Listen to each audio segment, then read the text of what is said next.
Evening, everyone. I need this actually.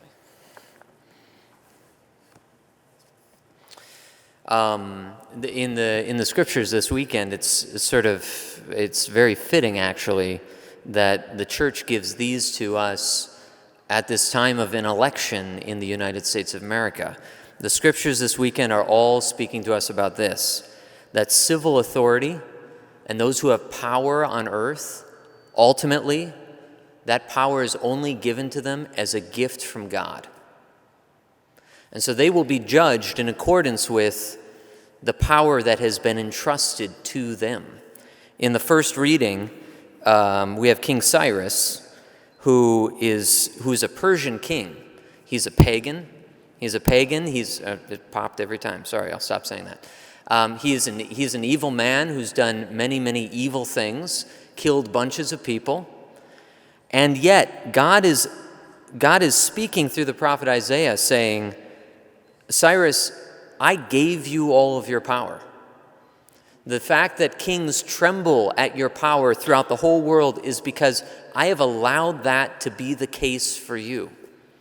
And I, in fact, will work through you, King Cyrus, without you even noticing. And then Cyrus, very famously, becomes the one who sends all the Jews who had been exiled by the Babylonians back to Israel. The prophet Isaiah is very, very clear. When King Cyrus does this, he is doing the bidding of God. That God is working through this pagan, evil man to do God's work on earth, to send the Jews back to Israel.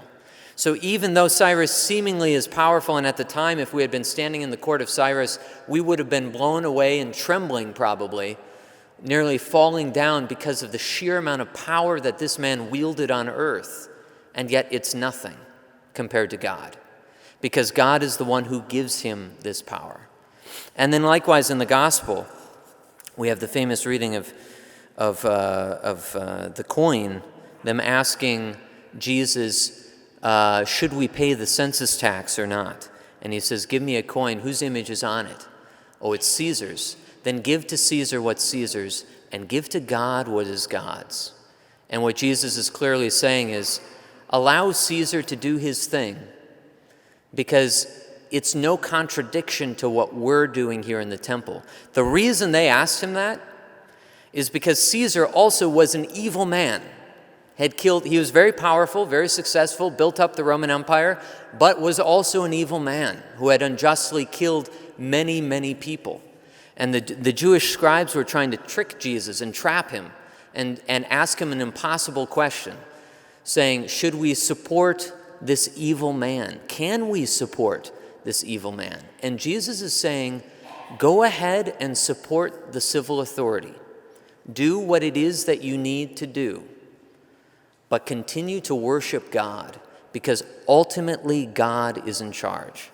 And so what does this mean for you and me? Well, the fact that we live in a democracy changes things slightly.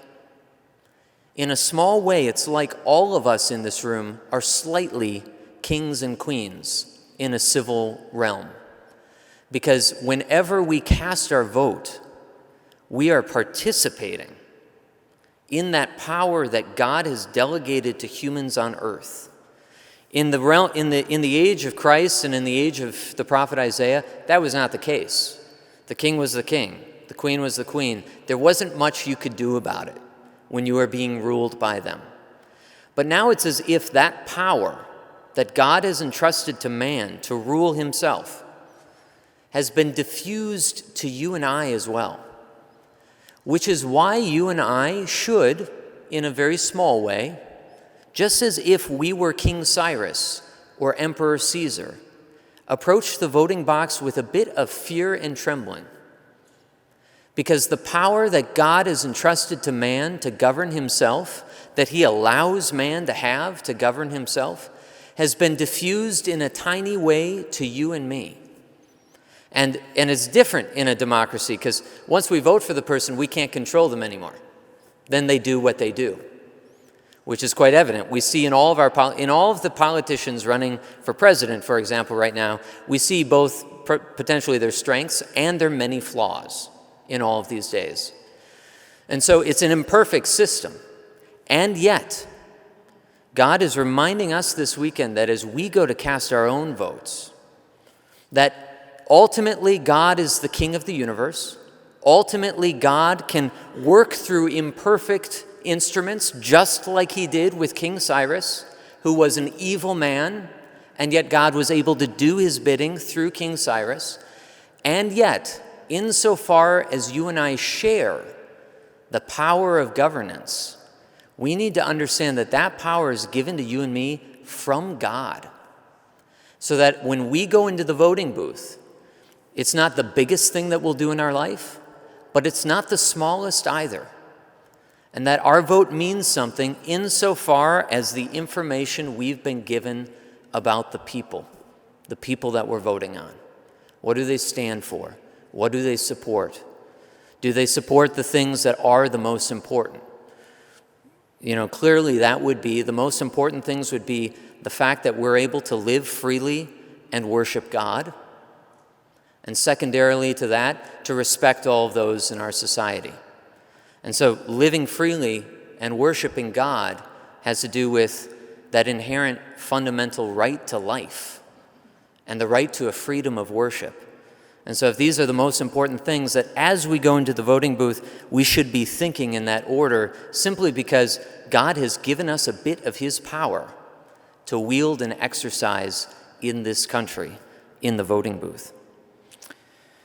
So as we approach this period of time, the one other thing I wanted to say, this is the danger of not taking notes for a homily, this is the one other thing I wanted to say, to also approach this season understanding that we should not be stressed out by the politics of our country right now.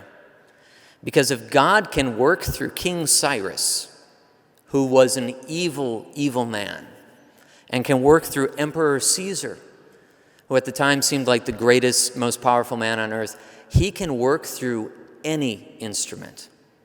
So as long as you and I approach our duty, the little bit of power that's been given to us, with the proper amount of respect and fear and trembling and thoughtfulness, and being courageous enough to do what we know is right, then after that, we can entrust the rest to God. We can pray to God, offer it up to him, and say, Lord, you are the king of the universe. Work through these imperfect instruments that we are electing to various offices. And please build up in this country a place where all can live freely and where they can be free to worship, so that we can build up in this society, that in this society, Lord, you can continue to build up in a small way the kingdom of heaven.